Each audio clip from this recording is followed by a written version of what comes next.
It's a week of firsts for U.S. President Barack Obama.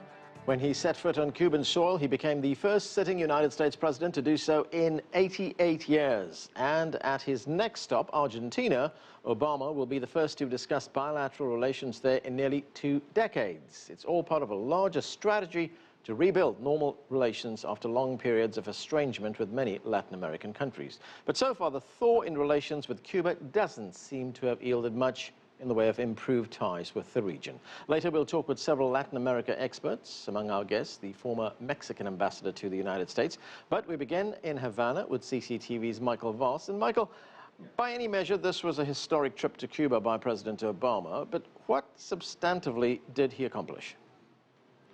Well, Anand, as you say, a historic visit. I think he got his message across, and I think that was an important part of this trip. On the last day, he gave a televised address shown live around Cuba in which he wanted to lay out his vision of the future. It was a fine line he was treading between getting a strong enough message on human rights and democracy to please a domestic audience in the United States, but at the same time not come across as some sort of arrogant outsider telling another country how to manage its own affairs. He called on Congress, for example, to lift the trade embargo, but then said Cuba wouldn't benefit from it unless there were economic changes here. He praised Cuba for its free health and education, saying he agreed those were human rights, and then went on to say he thought there were other universal human rights, such as the freedom of assembly, freedom of speech. So he did get his message across. There's been no major changes so far, but he is playing a long game here with Cuba, believing that through engagement and also through encouraging the private sector here in Cuba, that this will, down the road, help bring about change. Michael, put Obama's visit to Cuba and Argentina in context for us. How does it fit into the larger U.S. strategy towards Latin America?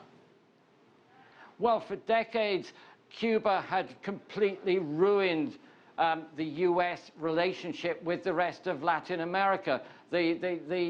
Every single country in the region was critical of the United States' position on Cuba. Former Secretary of State Hillary Clinton said a year or so ago that it was hurting the U.S. strategic interests in Latin America. So restoring this relationship with Cuba really was the first step towards rebuilding that relationship. It's taken a great big problem and taken it away. There's still a lot of issues to resolve. He's in the air now. He's left Cuba. He's going to Argentina. There, it's the 40th anniversary of the military coup there, of which many believe the U.S. had a hand. These are going to be difficult issues. But by choosing Argentina, he's going to a country that was very much on the left, very really against free trade. The new president is moving away from that position, wants to rebuild bridges, and I think this is seen as a way of helping that.